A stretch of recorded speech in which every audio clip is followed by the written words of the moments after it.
Salut, ici Étienne avec une nouvelle vidéo aujourd'hui pour parler de gras borné et pour parler enfin des solutions, de comment faire pour te débarrasser de ce gras borné-là.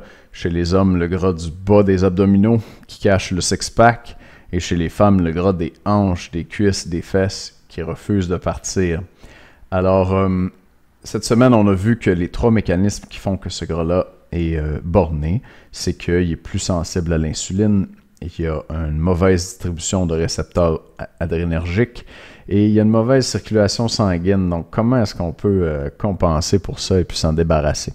Une des premières choses qu'on peut faire, c'est de manger une diète faible en glucides. Donc, la diète faible en glucides, elle va nous permettre de brûler du gras borné principalement parce qu'elle va diminuer notre production d'insuline. On l'a vu cette semaine rapidement, l'insuline est une hormone anabolisante et le gras borné est particulièrement sensible à l'insuline. Donc, quand il voit de l'insuline en circulation, il va garder son gras. S'il le garde, il reste dans nos réserves de graisse et on n'a pas le corps athlétique, mince, sculpté et découpé qu'on veut. Alors, en mangeant une diète faible en glucides, on va diminuer notre production d'insuline et ça va favoriser la perte de gras borné.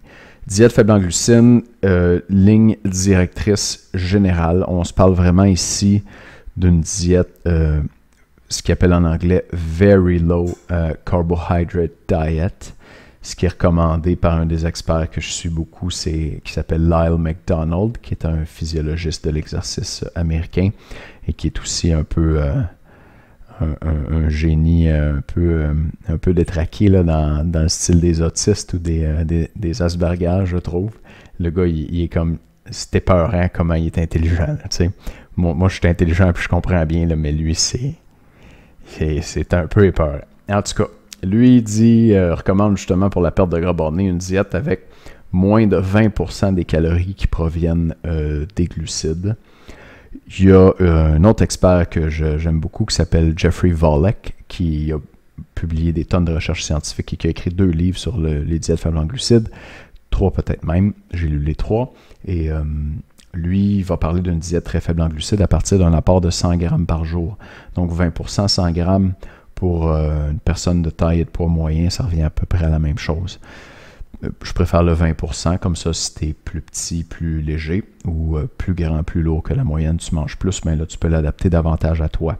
Donc, 20% de tes calories ou moins qui proviennent des glucides, tu vas être dans une situation d'apport très faible en glucides, probablement en état de cétose métabolique, ce qu'on appelle en anglais les diètes kétogéniques.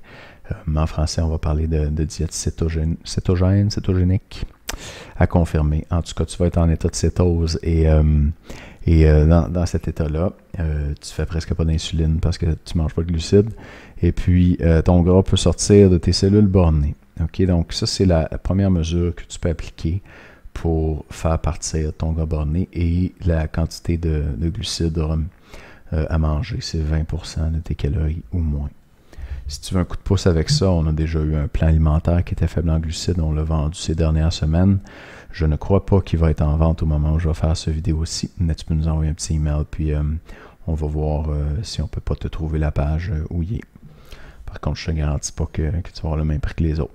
Donc, voilà, première mesure à appliquer pour perdre du gras borné, manger moins de sucre, produire moins d'insuline, le faire sortir de tes cellules.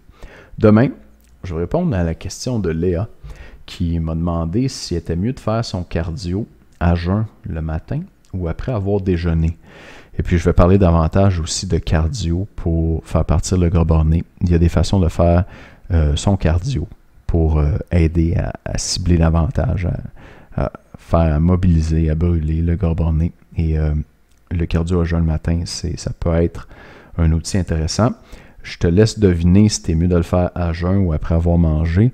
Et si tu as bien suivi, tu as bien compris ce que j'ai dit aujourd'hui, tu devrais déjà avoir une bonne idée.